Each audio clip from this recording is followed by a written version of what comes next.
Hello everyone, welcome, and we are looking at the Nightingale High-Grade.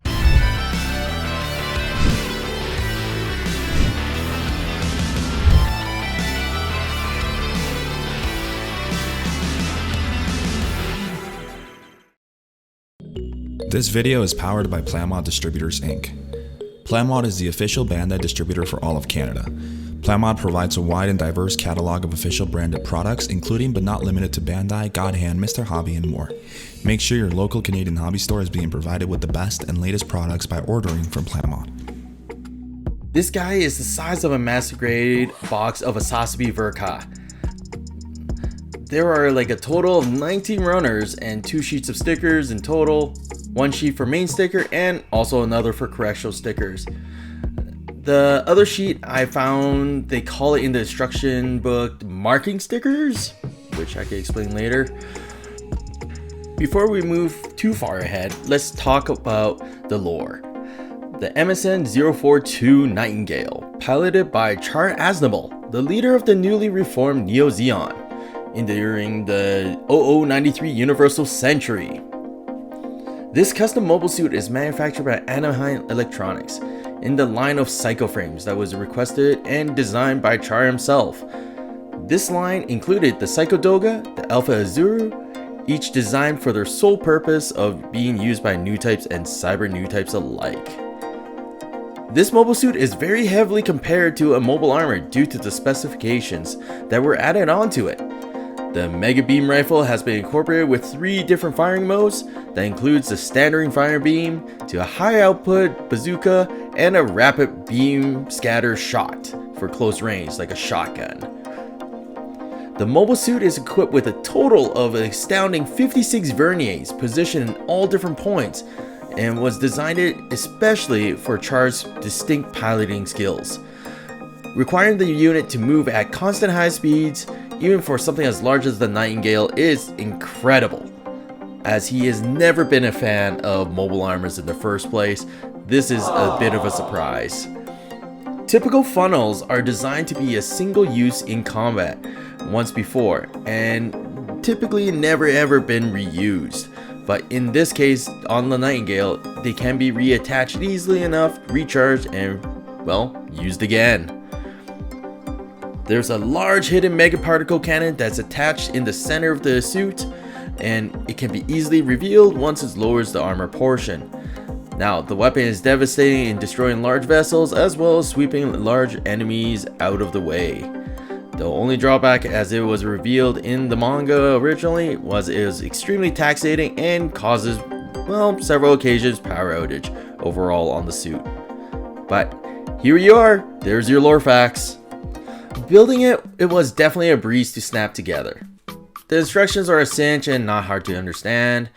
I do have my gripes, and with the undergating on this one, sadly, there is a lot of undergating on the entire kit, which is great usually, but unfortunately to remove the nub marks on these on rounded edges, it's extremely difficult, I found. Now, with normal nippers, you can mostly clean most of it off, but you have to pretty much use a little sanding sponge or X-Acto knife in order to get that really pristine clean look on there. There is 0 polycaps, huzzah, finally. I've seen on the predecessor like the RE1100, like there was tons of polycaps on there and you sort of can't get away with it, but now this guy is so much sturdier without it, and I'm actually very happy that it can actually handle a shake test. I had to assemble a total of 27 verniers on this. It was a bit tedious. 21 of these would be, you have to clean the nubs quite a bit as they have to be reinserted inside the little tight frame of the funnel. And if they don't line up, they'll just continuously fall off. The color correction stickers that are used are a bit different, I found. Honestly, it's not very terrible and could have been easily painted or masked away. But these aren't necessarily in some cases. I do see the merits if you're one that you just want to snap it and have it, just together in one piece out of the box. It's for you then. The funnel nubs are placed in a way that binders to hide the nub marks, which is actually really impressive.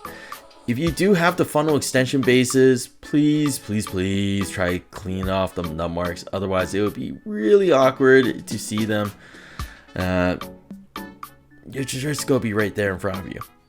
Again, try to use a knife or a really small like sanding sponge, and you could probably clean them straight off. The side skirts of the waist. Oh, every part of the video, and you'll probably see it now. They just come off. It doesn't fit properly, and it feels like they should have extended the piece just a little bit more, just so that it can actually hold in place. Alright, so hey guys, take a look at the rifle here. This is actually pretty neat. I never ever suspect that it will be this cool looking.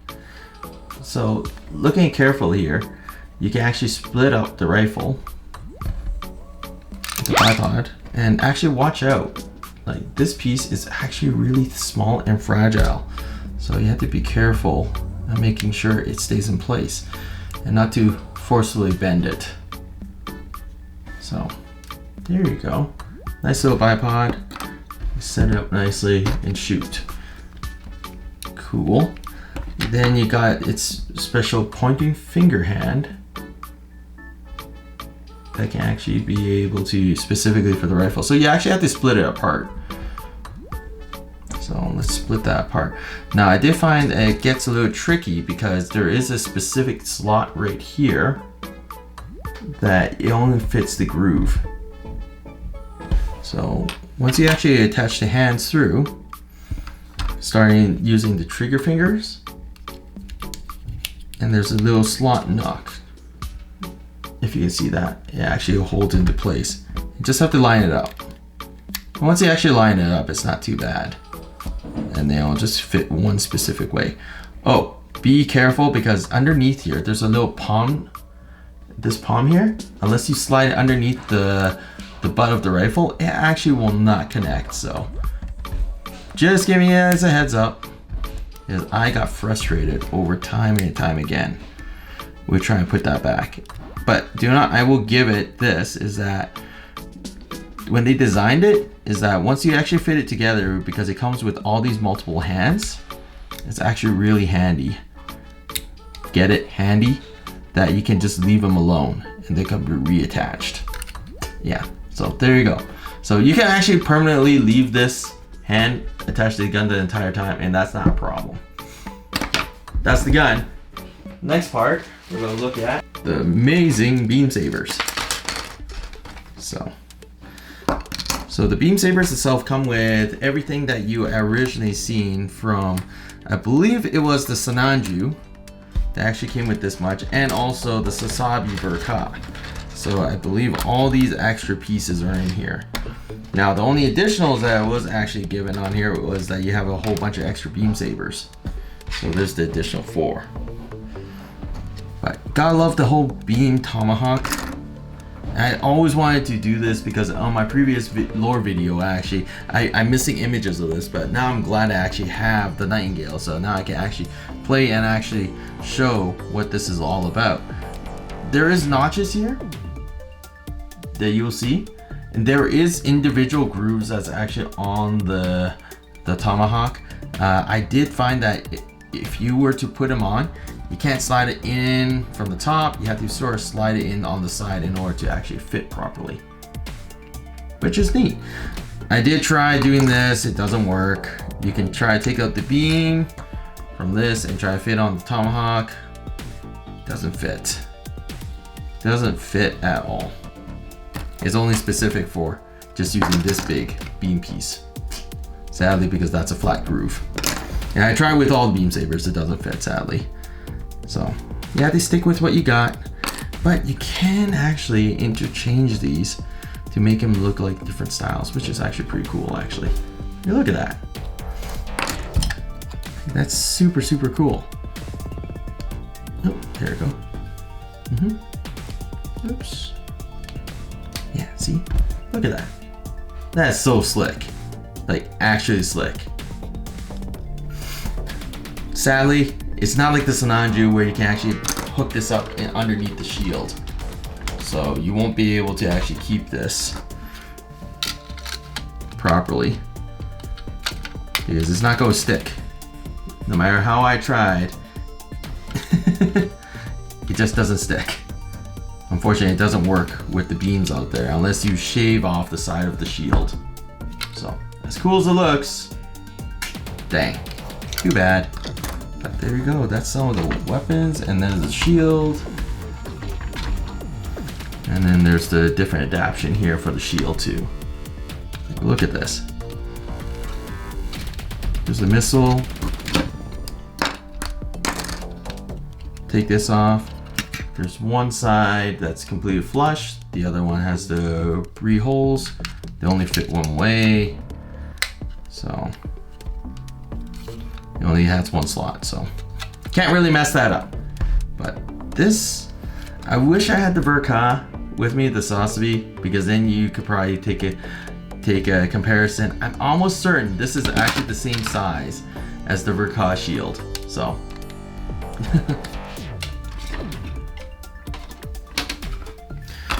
you have a total of 6 different hands, including the one that's on the rifle. And so 2 close fists, left, right. Not too big, too super surprising. So they're really simple. You have 2 beam holding hands, 1 open hand. I'm pretty sure this was designed actually to hold up the rifle. And then yeah, pretty much that's where it holds to. So that's all you get. You get 6 pairs of hands, but I do like the idea. Oh man, this thing keeps on falling apart. I do like the fact that it does come with separate hands. In the previous 100, you actually always fall apart. So now this is a lot nicer. All right. Oh, here's the one little piece that's spare vernier that came from the entire set. Welcome to my little bit of studio space. All right, so looking at here is the Nightingale. She is humongous, and I can barely keep it on the stand. And unfortunately, I lost the vernier. Fell off. So be really careful when you're actually putting this guy down. Oops. The side skirt fell too.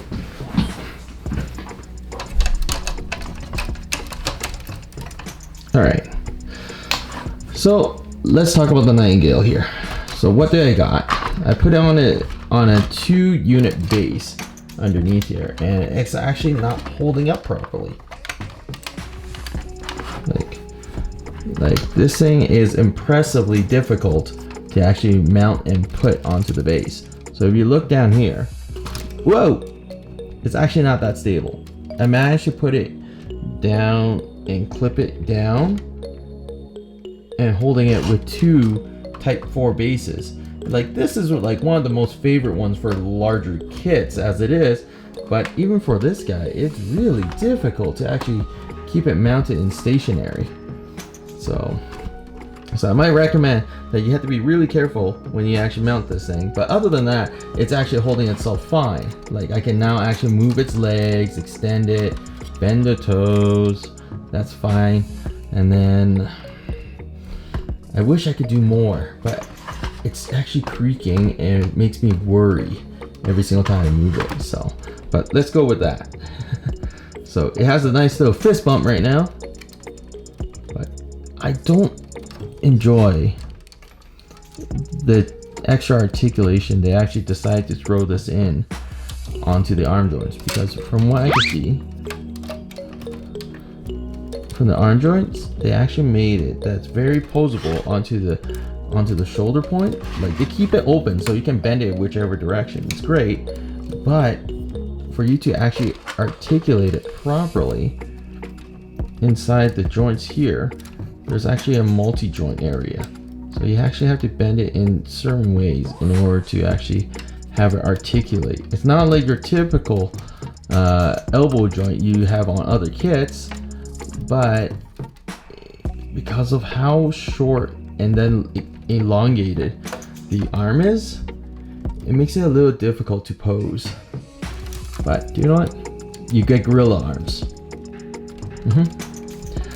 The front chest area, this is the new detail from the previous one, from the RE1100 that's not available. It's actually right here, and I can actually show down the lights. There it is. There is the nice little chest cavity where the hypermedical particle cannon is on the chest. It closes. There's a couple little basically Vulcan turrets underneath here. Make sure you don't lose them before you install them. They do actually come apart.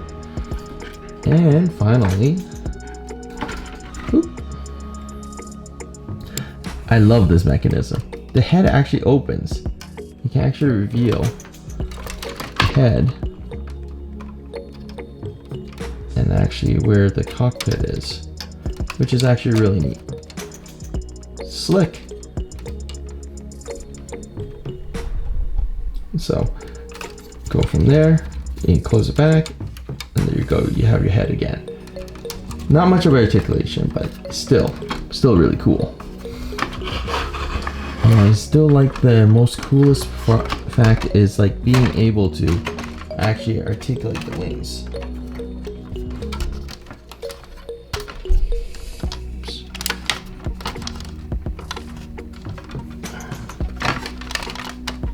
Be able to form it and actually holds in place properly, which is actually really neat.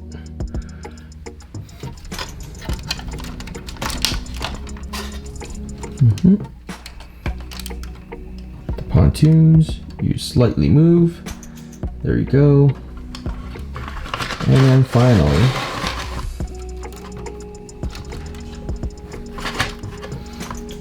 underskirts. I'll pop it off to show you how these are manipulator arms.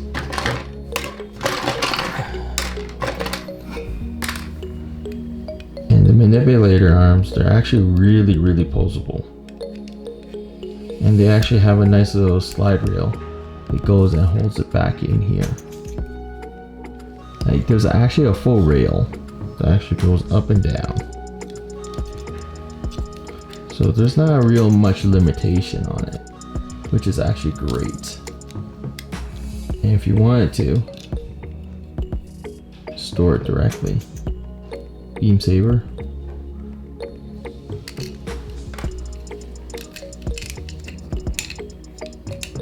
Or either or. Actually hides it really nicely. And now you got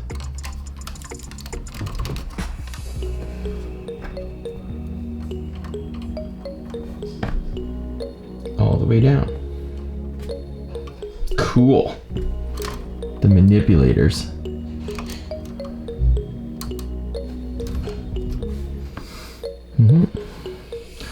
I do have a gripe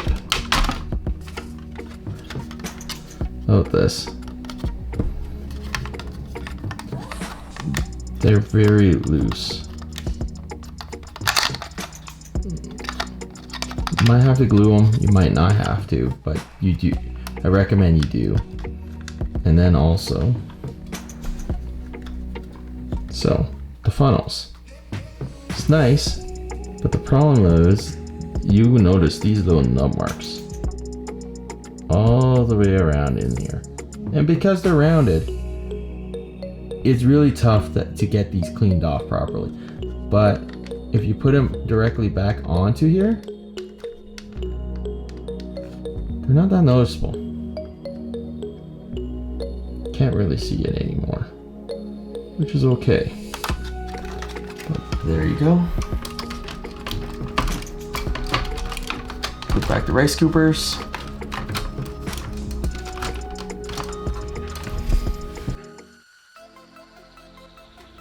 All right, guys. Nightingale. What am I supposed to say? It's giant. There's so much surface area. I'd waste an entire bottle or an entire tube of oil paint trying to gunk wash this mother trucker. So, yeah, it's big. I don't know where I'd put it. I don't know what I'd do with it. Derek claims to like it, but I mean, yes, it looks good. It's impressive. But again, what am I supposed to do with it? I don't have a shelf big enough. My D12 can't house it. I can't put it on my car because it would, you know, blow away in the wind, and then some scalper would get mad at me. It's a lot. Sean's new name is Negative Nancy. Also that. No, but in all seriousness, I mean, this kit's really cool. It has a presence. You can't deny the presence. It's comparable to like the presence the Kshatriya has. You know, it's big. It looks good. But again, I don't know what I'd do with it. So if you guys want to buy it and you have the space for it, go for it. If you're like me and don't, get the SD. All right, so this is what I'm reviewing. This is the High-Grade Nightingale.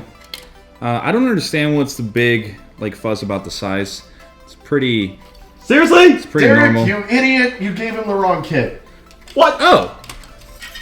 All right. Don't ever talk to me or my son again. The meme. No, all kidding aside, guys. This is the SD one. Yep. Which I love. It's so cute. But we're gonna be talking about this big guy. My initial impressions of the Nightingale is that it's really, really cool. And I hate using words like nice and cool. I know I use them a lot. But I think that's mainly what I can say about this. It's huge. The only thing that I would mention that I don't like about it is how of a statue it is. Like, there's really nothing else you can do with it. And to me, that's a big a gripe because I like to post my kits. The other thing is playing around with it, and I know that Derek must have gone over this in the review, but there were a bunch of times that I picked it up and the little verniers would fall off. And I don't know. I'm not excited about the Nightingale. Like, I'm sorry, guys. I'm just not. I'm more excited for the RG High New. As someone who likes to detail their kits, I would detail this one now. I know what I said in other reviews regarding curved surfaces, but I feel that this would be great. I would love to see what Choco Falcon would be able to do with the Nightingale. Anybody who just really has awesome scribing abilities. Painting-wise, there's a lot of surface area, so this means it's going to eat a lot of paint. Just like Sean said, it's going to eat a lot of oil paint. Is that right? For gunk washing. For gunk washing, and like, it's I mean, I'm really glad that they did this, but I think I'd rather see it in a real grade form with more detail. But again, I think for a person who wants to detail their own kit, it's perfect. It's a blank canvas, but it's going to be a statue. You're not going to be able to do much with it other than scribe, open hatch. Other than that, it's a pretty nice kit. Alright, so going back to the point on customizing, this kit is perfect for those who really want to go all out with customizing. Panel lining, scribing, part separation, open hatch, you can do anything. This is Bandai giving you a high grade that's an actual literal canvas because of all the surface area that exists on it.